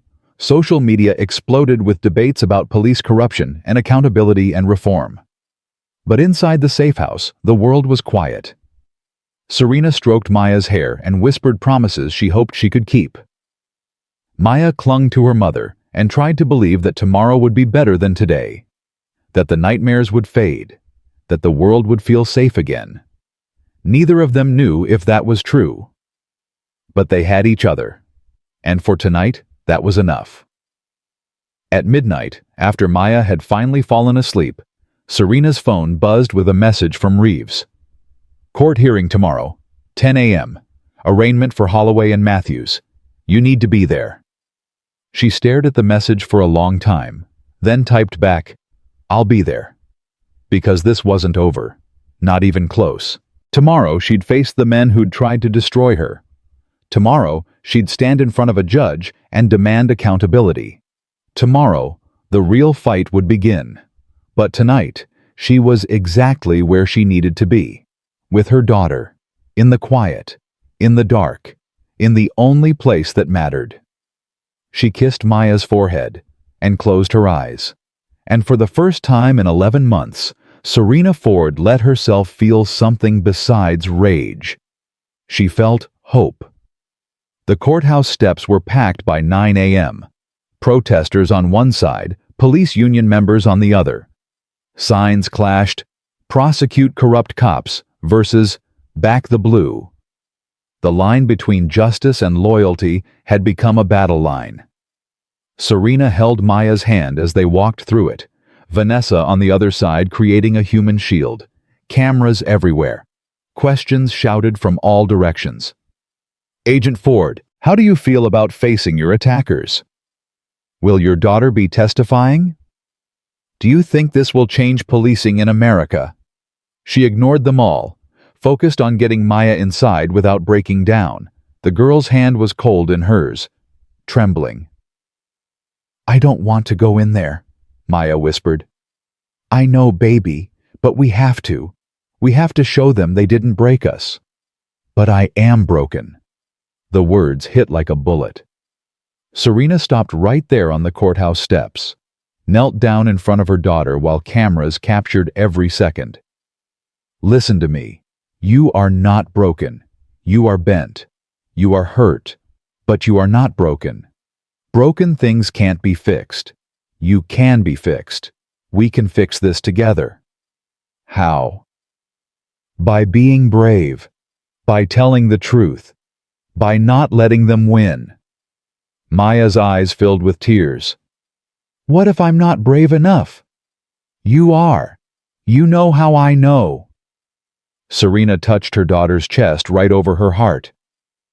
"Because you're here. Because you got out of bed this morning, even though you were scared. Because you're standing on these steps, even though everything inside you wants to run. That's what brave looks like." A woman in the crowd called out, "You got this baby girl. We're all with you." Another voice, "Stay strong, Maya." More voices joined, strangers offering strength to a child they'd never met. Maya looked around surprised, overwhelmed. Then she nodded. "Okay, I'll try. That's all I'm asking." They went inside, through security, down marble hallways that smelled like old wood and recycled air. The courtroom was already filling up, media in the back, officers in uniform on the prosecution side. Supporters on the defense side, though, noticeably fewer than expected. Holloway and Matthews were brought in through a side door. Orange jumpsuits, handcuffs, no badges, no authority. Just two men who'd made catastrophic choices. Holloway saw Serena first. His face went red. He tried to lunge toward her, but the bailiff yanked him back. "You set me up," he shouted. "You entrapped me. This whole thing was a setup." The judge hadn't even entered yet, but his voice echoed through the courtroom. People turned, stared. Some of the officers in uniform looked away, embarrassed. "Mr. Holloway." His lawyer grabbed his arm. "Stop talking, right now. She came here to destroy us. She's the criminal, not me. One more word, and you'll be held in contempt before the hearing even starts." Matthews, by contrast, stayed silent, stared straight ahead. His expensive suit had been replaced with prison orange, but he wore it like armor. Like he was above all this. Like it was all a temporary inconvenience. The bailiff called out, "All rise, the Honorable Judge Patricia Morrison presiding." Everyone stood. Judge Morrison entered, late 60s, black, gray hair pulled back severe. She'd been on the bench for 30 years and had a reputation for exactly two things: fairness and zero tolerance for nonsense. "Be seated." She looked at the packed courtroom. "Let me be clear. I will have order in my courtroom. No outbursts, no demonstrations, no disruptions. Anyone who can't follow those rules will be removed immediately. Understood?" Silence.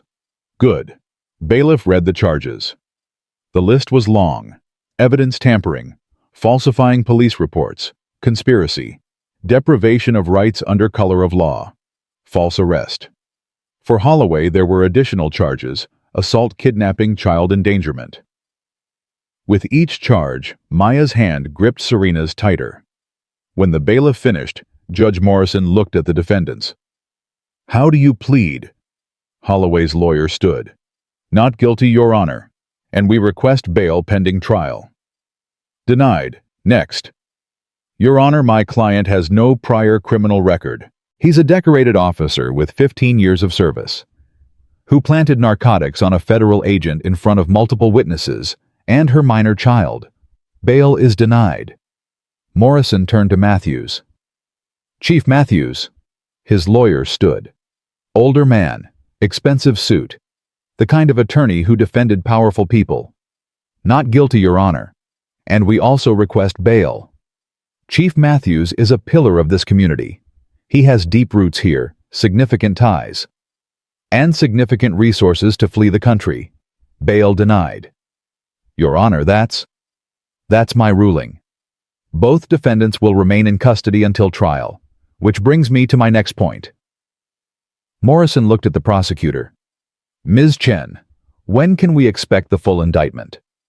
The prosecutor stood, young, sharp. She'd been handpicked by the U.S. Attorney specifically for this case. "Within 2 weeks, Your Honor. We're still processing evidence, but we anticipate additional charges and additional defendants." Murmurs rippled through the courtroom. The officers in attendance shifted uncomfortably.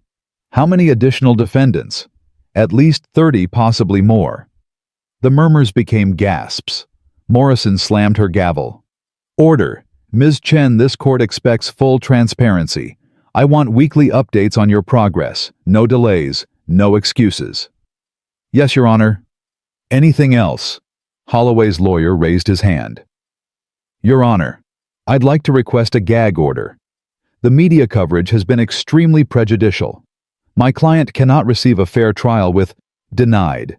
Your client committed his alleged crimes in front of cameras and witnesses. He doesn't get to cry about media coverage now." "But Your Honor." "I said denied. Is that unclear?" The lawyer sat down. Morrison looked at Serena. "Agent Ford, I understand you're here with your daughter. I want you to know that this court takes what happened to you and your child with the utmost seriousness. No one, and I mean no one, should experience what you experienced. Is there anything you'd like to say at this time?" Serena stood slowly. Every eye in the courtroom turned to her. She could feel Maya's hand slip out of hers. Could hear her daughter's breathing get faster. "Your Honor, I appreciate your words, but I'm not here for sympathy. I'm here for accountability. These men didn't just violate my rights. They violated the rights of countless others. They corrupted the system they swore to uphold. And they did it with impunity for years because no one stopped them." She paused. "I stopped them, but I shouldn't have had to. The system should have stopped them long before it got to this point." "I couldn't agree more, Agent Ford, which is why this court will ensure that everyone responsible faces justice, not just these two men, everyone." Serena sat back down. Maya immediately grabbed her hand again. Morrison addressed the courtroom. "Let me be clear to everyone present. If you were involved in any capacity with the corruption in the Elmwood Police Department, you have two choices. Come forward now and cooperate, or wait and face the full weight of federal prosecution. There will be no middle ground. Court is adjourned." The gavel came down hard. As people filed out, Serena noticed something. The officers who'd been sitting in support of Holloway and Matthews were whispering urgently to each other, making phone calls. Some were already leaving, practically running for the exits. They were scared. Good. Outside, the media frenzy intensified. Reporters swarmed. Serena put herself between them and Maya, but Reeves appeared with two agents who created a path to their car. "Agent Ford, just one question. How does your daughter feel about what happened? Will you be seeking civil damages?" Serena stopped, turned to face the cameras, felt Maya press against her leg. "I'll answer one question, just one." She pointed to a reporter in the front. "You." The woman fumbled with her microphone. "Agent Ford, some people are saying this is a witch hunt. that you entrapped good officers doing their jobs. What's your response? Good officers don't plant evidence. Good officers don't falsify reports. Good officers don't tear children away from their mothers. What happened to me wasn't entrapment. It was exposure. These men exposed themselves. I just made sure the whole world was watching when they did it. But that's my one question. We're done here. They drove back to the safe house in silence. Maya stared out the window. Didn't speak. Didn't cry. Just stared. Vanessa touched Serena's arm. She's shutting down. I know. She needs help. Professional help.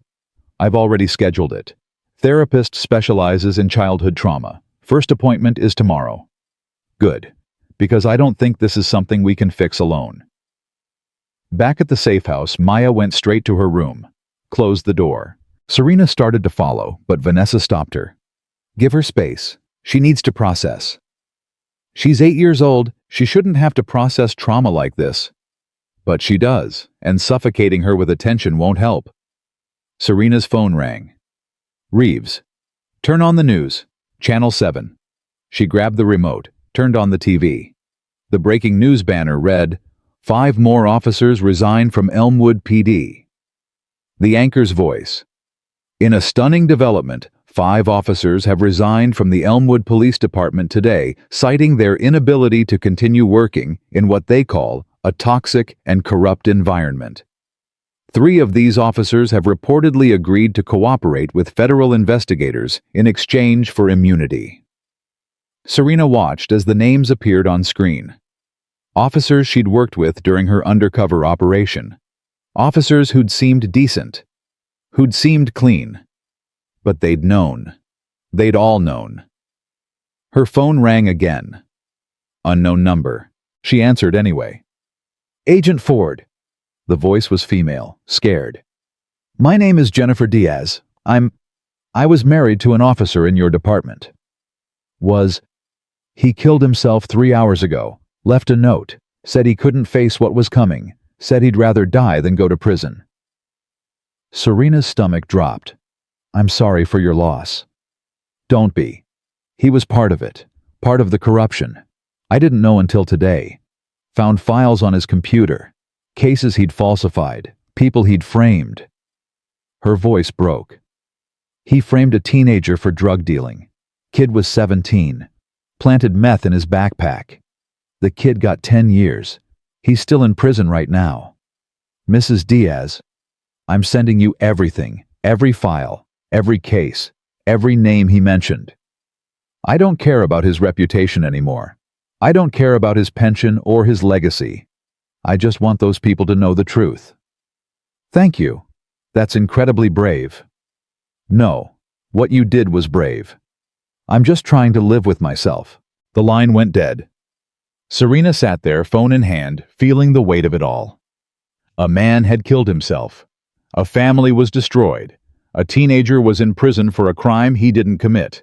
And this was just the beginning. Reeves called back. Did you hear about Officer Diaz? His wife just called me. She's sending files. Everything she has. Good. We need it. The grand jury convenes in 3 days. The more evidence we have, the stronger the indictments. How many so far? 37 officers, 12 supervisors, 4 administrators, and we're still counting. Jesus Christ, half the department. Not half, but enough. Enough that the city council is talking about dissolving the entire police force and starting over. Can they do that? With federal oversight. Yes, it's been done before. Camden, New Jersey did it. Compton. We might be looking at a complete restructure. Serena thought about Captain Hayes, about the officers who'd helped her, about the ones who'd been caught in the middle, too scared to speak up, but too decent to participate. What happens to the good ones? They get to reapply, get vetted. If they're clean, they get their jobs back. If not... He paused. Serena, some of these people are going to prison. Some are going to lose everything. You need to prepare yourself for that. I didn't make them corrupt. I just exposed it. I know, but you're going to be blamed anyway. That's how this works. He was right. She knew he was right. Already the police union was calling for her investigation. Conservative media was painting her as an anti-cop activist. Social media was full of death threats against her and Maya. But progressive media was celebrating her as a hero. Activists were demanding she run for office. Universities were offering her speaking engagements. Everyone wanted a piece of her story. Nobody asked if she wanted to tell it. That night, after Maya finally fell asleep, Serena sat at the kitchen table with her laptop, started going through the files Jennifer Diaz had sent. Case after case, person after person. Lives destroyed by lies. Marcus Johnson, 19. Framed for weapons possession. Serving 8 years. Lisa Martinez, 24. Framed for drug dealing. Lost custody of her kids. David Chen, 17. The kid from Mrs. Diaz's story. Framed for meth distribution. 10 years. Already served 3. Serena made a list. Every name, every case. Every wrongful conviction that could be traced to the officers under investigation. By midnight, she had 43 names. 43 people sitting in prison right now for crimes they didn't commit. She emailed the list to Reeves. Subject line, "The real victims." His response came immediately. "I'll get the conviction integrity unit on it first thing tomorrow." But tomorrow wasn't fast enough. These people had been in prison for years.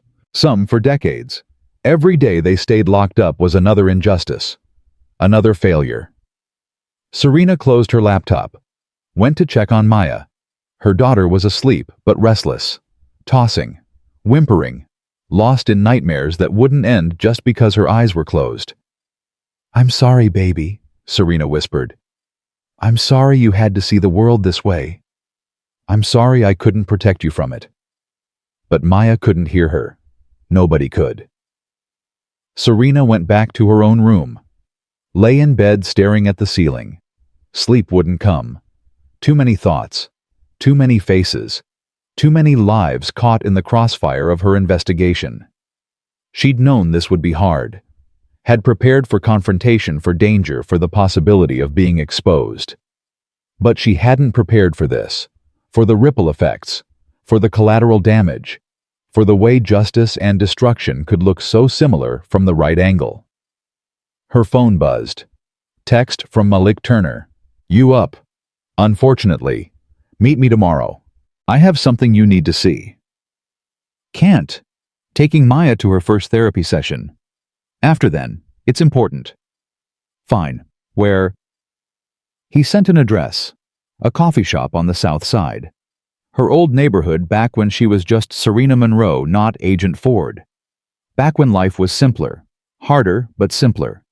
She fell asleep sometime around 3 a.m. Dreamed of courtrooms and prison cells and children crying in the dark. The next morning came too soon. Maya didn't want to get up, didn't want to eat, didn't want to go to therapy. "I don't want to talk to a stranger about what happened." "She's not a stranger. She's a doctor who helps kids who've been through scary things." "I don't care. I don't want to go." "Maya." "You can't make me talk. Even if you take me there, you can't make me say anything." Serena knelt beside her daughter's bed. "You're right. I can't make you talk. But I'm asking you to try. Because I don't know how to fix this by myself. I need help, and I think you need help too. You're supposed to protect me. Mamas are supposed to protect their kids. I tried. I'm still trying, but I can't protect you from what's already happened. All I can do is help you heal from it." Maya finally looked at her. "Do you have nightmares too?" "Every night." "About what?" "About losing you. About them taking you away and me never getting you back." "But you did get me back." "I know. But the fear doesn't go away just because it didn't come true. Fear doesn't work like that." "Then how does it work?" "I don't know, baby. That's what we're going to find out. Together." The therapist's office was warm, comfortable, full of toys and books and soft lighting designed to make traumatized children feel safe. Dr. Sarah Williams was 50, black, Gentle voice but sharp eyes. She'd worked with trauma victims for 25 years. If anyone could help Maya, it was her. "You must be Maya. I'm Dr. Sarah. Your mom told me a little bit about what happened, but I'd like to hear it from you if that's okay." Maya pressed against Serena's side. Said nothing. "That's okay. You don't have to talk right now. How about we just hang out for a bit? You can play with anything you want. No pressure." Maya looked around. Her eyes landed on a dollhouse in the corner. She walked over to it slowly, started moving the furniture around, positioning the dolls. Dr. Williams watched quietly. After a few minutes, Maya started talking to the dolls. "The police are coming. We have to hide." She moved a mother doll and a child doll into the bedroom, closed the door. "But they find us anyway. They break down the door." She knocked over the bedroom wall. "They take the mama away. The little girl cries and cries, but nobody helps her." She separated the two dolls, put the mother in a toy police car, left the child alone in the broken house. Serena's throat tightened. She started to stand to comfort her daughter, but Dr. Williams touched her arm, shook her head. "Let her process. The little girl thinks her mama is never coming back. She thinks it's her fault. She thinks if she'd been better, if she'd been quieter, maybe the police wouldn't have come." Maya's voice broke. Tears started falling. "But it wasn't her fault. It was never her fault. The police were bad. The police were the ones who did something wrong." She grabbed the police car and threw it across the room. It shattered against the wall. Then she collapsed. Just sat on the floor and sobbed like her heart was breaking all over again. Serena rushed to her, held her while she cried. Dr. Williams let them sit like that for a long time before she spoke. "Maya, you're absolutely right. It wasn't your fault, and the police were wrong. What they did was wrong, and it's okay to be angry about that." "I'm not just angry," Maya sobbed. "I'm scared all the time. I'm scared they'll come back. I'm scared they'll take Mama again. I'm scared—" She couldn't finish. "That's normal. What happened to you was terrifying. Your brain is trying to protect you by staying scared, staying alert. But we're going to teach it that it doesn't have to do that anymore. That you're safe now." "How?" "One day at a time. One session at a time. With your mama beside you the whole way." When the session ended an hour later, Maya looked exhausted, but somehow lighter, like she'd released something she'd been carrying. "Did it help?" Serena asked as they walked to the car. "Maybe. I don't know yet. Can we come back?" "As many times as you need." They drove to the coffee shop where Malik was waiting. He sat in a corner booth, laptop open, looking like he hadn't slept in days. "Agent Ford?" He stood when she approached. "Thanks for coming." "What's this about?" He turned the laptop to face her. "I've been digging into the other victims, the ones who got framed before you, and I found something." The screen showed a spreadsheet. Names, dates, charges, convictions. These are all cases involving Holloway Matthews or their associates, but look at the pattern. Serena scanned the data. Her blood ran cold. They're all Black or Latino. Every single one. 43 people. All minorities. All from low-income neighborhoods. All targeted specifically because they knew nobody would believe them if they complained. This isn't just corruption. It's systematic racial profiling. Worse, it's a coordinated effort to criminalize entire communities. Look at the dates. Most of these arrests happened right before elections, right before budget hearings, right when the department needed to show results. Serena sat back, felt sick. They were manufacturing crime statistics to justify their funding, and destroying lives in the process. Does Reeves know about this? I sent it to him this morning. He's bringing it to the U.S. attorney right now. This turns it from a corruption case into a civil rights case. Federal hate crime charges. The whole thing just got much bigger. Maya tugged on Serena's sleeve. "Mama, can we go home now?" "In a minute, baby." She looked at Malik. What else did you find? Evidence of a pattern going back 15 years. This isn't recent corruption. This is institutional, built into the department from the foundation up. Then we don't just reform it.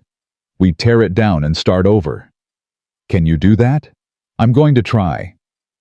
On the drive home, Maya was quiet again. Processing. Always processing. Mama. Yes, baby. Those people you were talking about. The ones who got arrested like you did. Are you going to help them? Yes, I'm going to help all of them. Good. Because if bad things happen to them too, they should get justice too. Serena looked at her daughter in the rearview mirror, saw wisdom there that no 8-year-old should have. Saw empathy born from pain. Saw strength forged in fire. You're right. They should. And they will. That night, Serena got a call from the U.S. Attorney herself. Agent Ford, we've reviewed the evidence Mr. Turner provided. Combined with your investigation, we're filing additional charges. Conspiracy to deprive civil rights, hate crimes, pattern and practice violations. This is now a priority case for the entire Justice Department.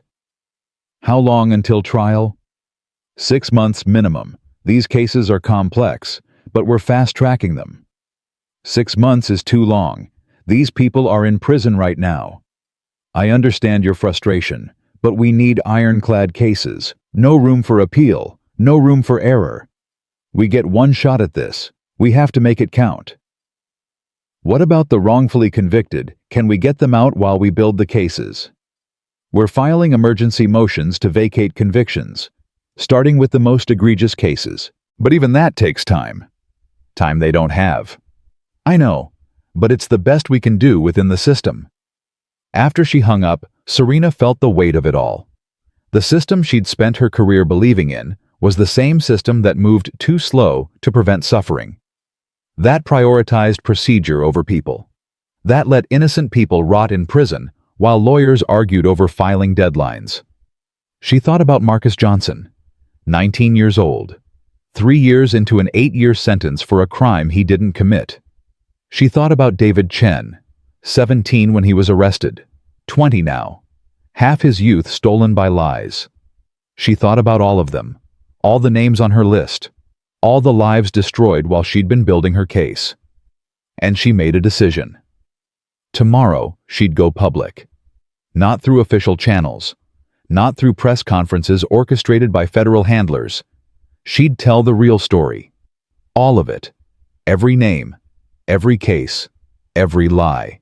And she'd let the country decide what justice actually meant. Morning came with purpose. Serena woke at 5 a.m., made coffee, and opened her laptop. The list of names glowed on the screen. 43 people, 43 lives, 43 chances to make this mean something. She started typing. Not a report, not testimony, a letter. To the country. To the people who needed to know that justice wasn't just about punishing the guilty. It was about freeing the innocent. By 7 a.m., she'd written 15 pages. Every name, every case, every detail of how the Elmwood Police Department had systematically targeted vulnerable communities for over a decade. She included dates, evidence, witness statements that had been suppressed. Everything the prosecutors were building their cases on, she laid out in plain language that anyone could understand. Then she hit send. To every major news outlet, every civil rights organization, every activist group that had been demanding accountability. Within 20 minutes, her phone started ringing. Reeves called first. What the hell did you just do? My job. Your job is to build cases, not leak evidence to the media. My job is to get justice. And justice doesn't happen behind closed doors while innocent people sit in prison. Serena, you just compromised every case we're building. Defense attorneys will claim prejudicial publicity. Judges might throw out charges. Then the prosecutors better be good enough to win anyway. I gave them everything they need. If they can't convict guilty cops with video evidence and signed confessions, that's not my problem. This is going to blow back on you. The department, the bureau, they're going to... Fire me. Let them. I didn't sign up to be a federal agent so I could watch innocent people suffer while we followed procedure. I signed up to make things right. There are channels for this. The channels move too slow. Marcus Johnson has been in prison for 3 years. David Chen for 3 years. Lisa Martinez lost her children. How many more days should they wait while we build perfect cases? Reeves went quiet. Then, you're right. God help me, you're right. But you just made yourself a target. Every corrupt cop, every dirty lawyer, every person with something to lose is going to come after you. Let them come. I'm not hiding anymore. She hung up and turned on the news. Already the story was everywhere. Federal agent releases names of alleged victims of police corruption. 43 people possibly wrongfully convicted. Breaking Justice Department scrambles as agent goes rogue. Her phone kept ringing. She ignored it, had more important calls to make. The first was to Marcus Johnson's mother. Mrs. Johnson, my name is Serena Ford. I'm a federal agent and I have information about your son's case. The woman's voice shook. What about it? They told me he was guilty. They said he had drugs. He didn't. The drugs were planted. I have proof. And I'm working to get him released. Silence. Then sobbing. Deep, wrenching sobs that came from 3 years of believing her son was a criminal. My baby didn't do it. I knew it. I knew he wouldn't. I know, Mrs. Johnson, and I'm going to fix this. I promise you I'm going to fix this. She made 42 more calls. 42 families. 42 moments of grief turning into hope. Some people cried, some screamed, some didn't believe her. But she kept calling, kept explaining, kept promising that this time the system would work for them instead of against them. By noon, Maya woke up and found her mother still on the phone. Mama, who are you talking to? People who need help, baby. People like us. Maya climbed into her lap, listened as Serena explained to another mother that her daughter's conviction was based on lies. Watched as her mother's face shifted between anger and compassion and determination. When Serena finally hung up, Maya asked, Are you helping all of them get out of jail? I'm trying. That's a lot of people. It is. Do you think they'll forgive the police who did it to them? The question caught Serena off guard. I don't know. Would you if you were them? Maya thought about it. I don't know either. It's hard to forgive someone who hurt you on purpose. Yeah, baby, it really is. At 2 p.m. the first court hearing happened. Emergency motion to vacate Marcus Johnson's conviction. The judge reviewed the evidence in chambers. 45 minutes later he emerged. In light of the evidence presented, this court finds that Mr. Johnson's constitutional rights were violated. His conviction is hereby vacated. He is to be released immediately. Marcus Johnson walked out of prison 3 hours later. His mother collapsed into his arms. News cameras captured every second. A 22-year-old man who'd lost 3 years of his life to a lie finally free. Serena watched it on the news with Maya beside her. That's because of you, Maya said quietly. That's because of what's right. Same thing. Maybe it was. Maybe for once doing the right thing and getting results were the same thing. Over the next week, 15 more convictions were vacated. 15 more people walked out of prison. 15 more families reunited. The news showed every release, every tearful embrace, every moment of justice delayed but finally delivered. But not everyone was celebrating. The police union held a press conference, called Serena a vigilante, said she'd destroyed good officers' lives, demanded she be arrested for leaking confidential information. Conservative politicians echoed the sentiment, called her un-American, said she was part of a movement to destroy law enforcement. Death threats flooded her email, her phone, her social media. People saying they'd find her, find Maya, make her pay for destroying the thin blue line. Federal marshals were assigned to protect her. The safe house became a fortress. Maya couldn't go to school, couldn't play outside, couldn't have a normal life. One night, after another day of isolation, Maya looked at her mother with old eyes. "Is this what your job is always like?" "No, baby, this is unusual." "I don't like it. I want to go home, to our real home." "We can't, not yet. It's not safe." "Will it ever be safe?" Serena didn't have an answer for that. The trials began in March. Holloway first. The courtroom was packed, protesters outside, police in riot gear, the whole city holding its breath. The prosecution presented video evidence, witness testimony, the planted bag, Serena's federal credentials. Everything laid out so clearly that even Holloway's expensive lawyer couldn't spin it. On the third day, Serena took the stand. The prosecutor was gentle. "Agent Ford, can you describe what happened on the afternoon of your arrest?" Serena spoke clearly, calmly, described every moment, every detail, every second of watching her daughter scream while officers dragged her away. When she finished, the courtroom was silent. Holloway's lawyer stood for cross-examination. He was older, silver hair, the kind of lawyer who'd defended bad cops for 40 years. "Agent Ford, isn't it true that you were conducting an undercover operation?" "Yes." "And isn't it true that undercover operations sometimes involve, shall we say, creative methods? If you're suggesting I planted evidence on myself and traumatized my own daughter as part of an investigation, you're insane." Objection. Sustained. Agent Ford, please refrain from editorial comments. The lawyer tried again. "Isn't it possible that Officer Holloway genuinely believed he'd found narcotics in your vehicle?" "No, because I watched him take the bag out of his pocket and place it under my seat. So did 6 other witnesses. So did multiple cameras. There's no possibly about it. He planted evidence, deliberately, maliciously, and he did it in front of my 8-year-old daughter." "But you admit you were investigating him. You were attempting to catch him in illegal activity." "I was documenting corruption. He provided the corruption. I didn't entrap him. I didn't force him to be dirty. I just gave him the opportunity to show who he really was, and he took it." The lawyer had no response to that. The jury deliberated for 4 hours, came back with a verdict, guilty on all counts. Holloway stood when they read it. His face went white.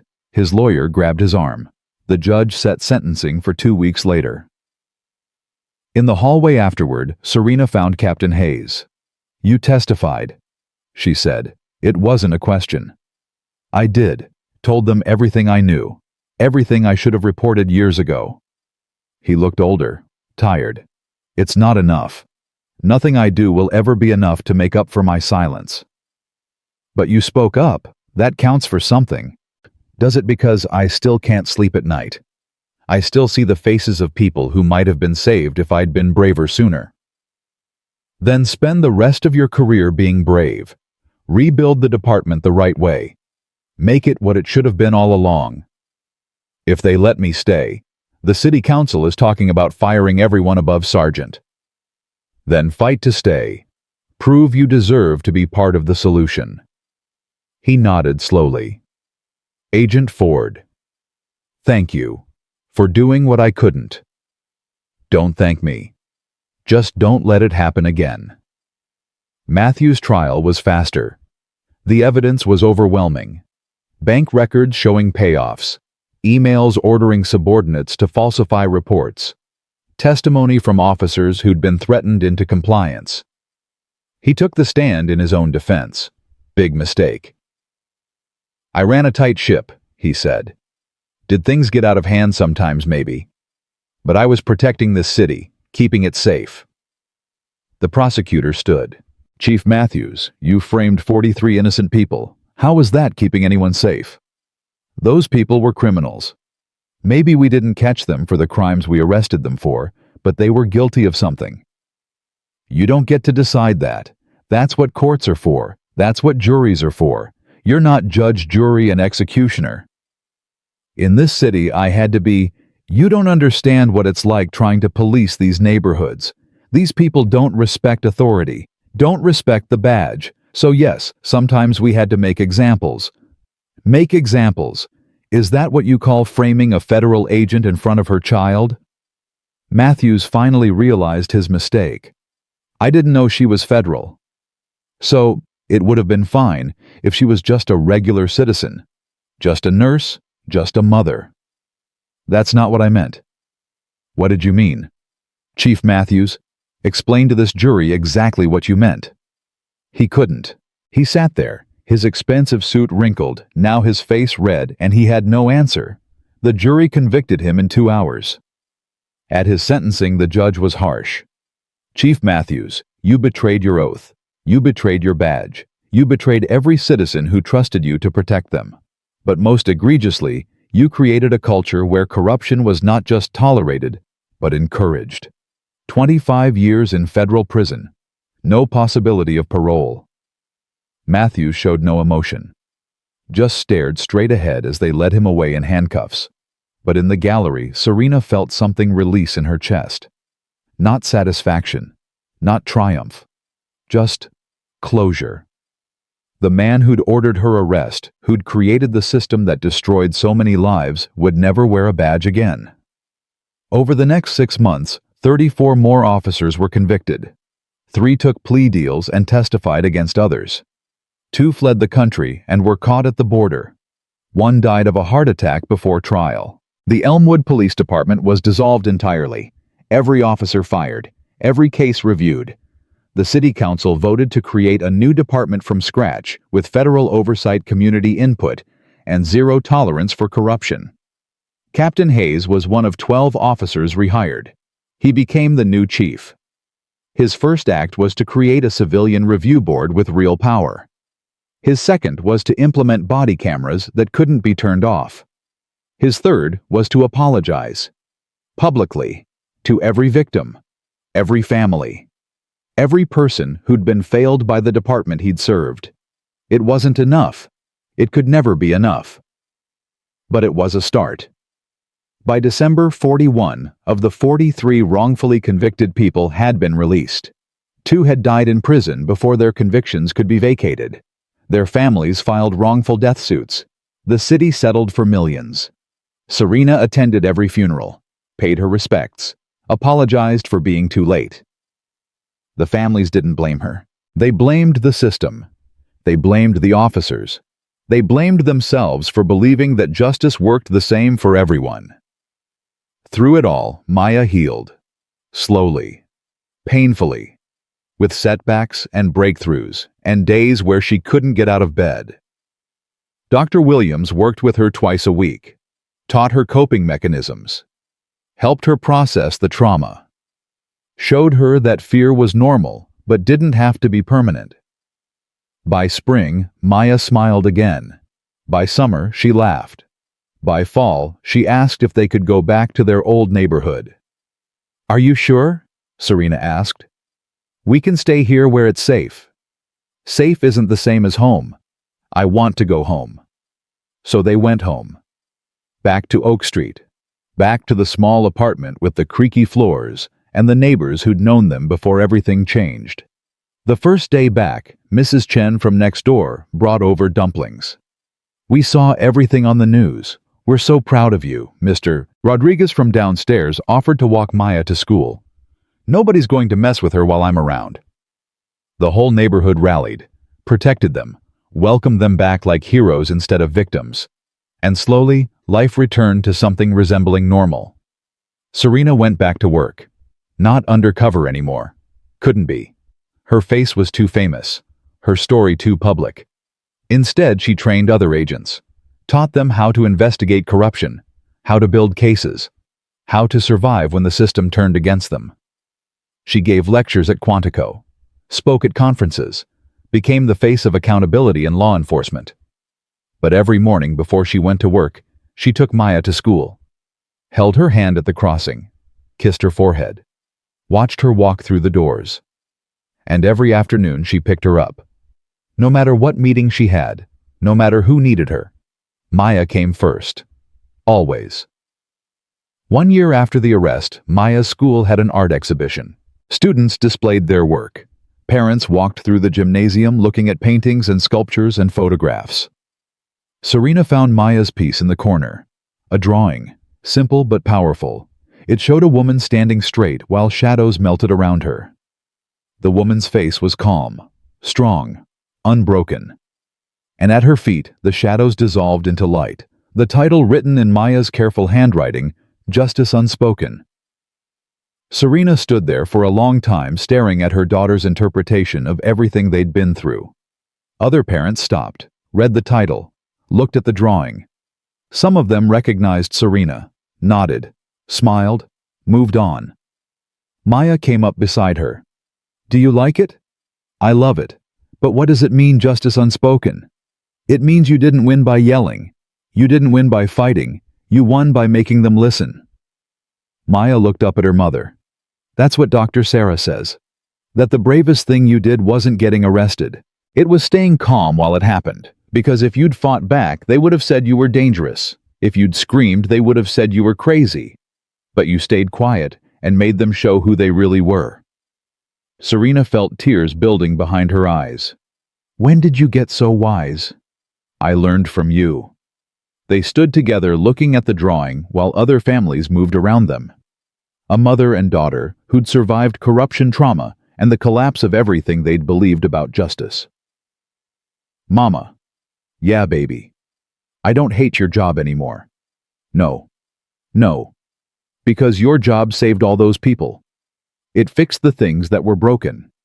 And even though it was scary, even though I don't ever want to go through that again, I'm glad you did it." "Me too, baby. Me too." That night, Serena got a call from Marcus Johnson's mother. "Agent Ford, I wanted you to know Marcus got into college. Full scholarship. He's studying criminal justice. Says he wants to be the kind of cop you are.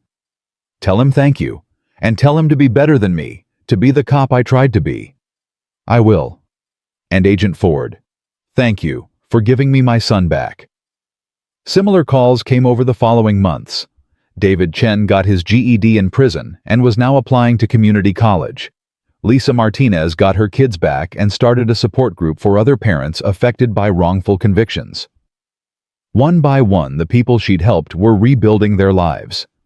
But some things couldn't be rebuilt. Some damages were permanent. The two men who'd died in prison left behind families who would never be whole again. Children who'd grown up without fathers. Wives who'd grown old waiting for husbands who'd never come home. Serena visited their graves once a month, left flowers, apologized for being too late, promised to keep fighting so their deaths wouldn't be meaningless. It wasn't enough. It could never be enough. But it was all she could offer. By the second anniversary of her arrest, the Justice Department had implemented new protocols nationwide. Mandatory body cameras, civilian oversight boards, regular audits of evidence rooms, whistleblower protections for officers who reported corruption. The changes weren't perfect, weren't fast enough, weren't implemented everywhere. But they were happening. Slowly, painfully, but happening. Serena gave an interview on the anniversary. The reporter asked the question everyone wanted to know. "Do you regret it? Everything you went through, everything Maya went through. Was it worth it?" Serena thought about her daughter's nightmares, about the therapy sessions, about the fear that still lived in Maya's eyes sometimes, about the innocence that had been stolen and could never be returned. Then she thought about Marcus Johnson in college, about the families reunited, about the corrupt officers in prison, about the system that was starting finally to change. Ask me again in 10 years, when Maya's 18, when she's grown up in a world where this can't happen as easily, when she looks back at what happened and understands why it mattered. Serena paused. But right now, I'd say it was necessary, not worth it. Necessary. There's a difference. What's the difference? Worth it implies a choice. Like I weighed the options and decided this was the best path. I didn't have that luxury. I saw corruption. I documented it. I tried to fix it. And when they came after me, I fought back the only way I knew how. It wasn't worth it. It was survival. And now, what comes next? Now I make sure it meant something. I make sure those officers stay in prison, I make sure the reforms actually happen. I make sure Maya grows up knowing that her sacrifice, our sacrifice, changed something real. Do you think you succeeded? Serena looked at the camera, thought about everyone watching, everyone who'd followed the story, everyone who'd sent death threats or love letters or prayers. I think I did what I was supposed to do. I exposed corruption. I protected the innocent. I held the powerful accountable. Did I fix everything? No. Will there still be corrupt cops? Probably. But now there's a reminder, a warning, a precedent. You plant evidence on the wrong person, and the whole system can come crashing down. What would you say to other people facing corruption? People who are scared to speak up. I'd say be smart. Document everything. Tell people you trust. Don't try to fight the system alone. But most importantly, I'd say you're not crazy. You're not paranoid. If you see something wrong, trust yourself. Trust your instincts. And when you're ready, speak up. Because silence protects the guilty. Only truth protects the innocent. After the interview aired, Serena's phone exploded with messages. Some supportive, some hateful. Some from people asking for help with their own cases of corruption. She couldn't help everyone. Couldn't investigate every complaint. Couldn't fix every broken system. But she tried. Forwarded cases to the right people. Connected victims with resources. Used her platform to amplify voices that were normally silenced. It wasn't enough. It would never be enough. But it was something. 3 years after the arrest, Maya turned 11. They had a small party. Just family. Just friends. Just people who loved them. Vanessa brought cake. Dr. Williams brought a card. Captain Hayes surprisingly brought a gift, a donation to Maya's college fund from the new police department. "We're not the department that hurt you," he said quietly. "But we're responsible for making sure it never happens again. This is part of that." Maya accepted it gracefully. Then asked, "Are there still bad cops?" Hayes didn't lie to her. "Yes, but fewer than before. And they don't last as long because people are watching now." "Good. Because I'm going to be watching too." Yeah. When I grow up, I'm going to be a lawyer. And I'm going to help people like Mama helped them, but I'm going to do it where it's safer." Serena smiled. Her daughter had learned the lesson she'd tried to teach. Justice matters, but so does survival. You can't help anyone if you're destroyed in the process. That night, after everyone left, Serena tucked Maya into bed. "Did you have a good birthday?" "The best, Mama." "Yeah." "I'm not scared anymore. Not like before. I still have bad dreams sometimes, but I'm not scared all the time." "That's good, baby. That's really good. And I'm proud of you. For what you did. For not giving up even when it was really hard. I'm proud of you too. For surviving it. For healing. For being braver than any kid should have to be." Maya hugged her tight. "We're pretty awesome, huh?" "Yeah, baby. We really are."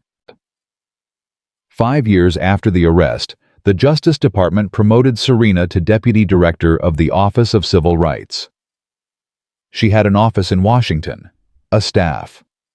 Real power to implement the changes she'd fought for. But she still lived in the old neighborhood, still took Maya to school, still remembered where she came from and why it mattered. One morning, she arrived at her office to find a letter waiting.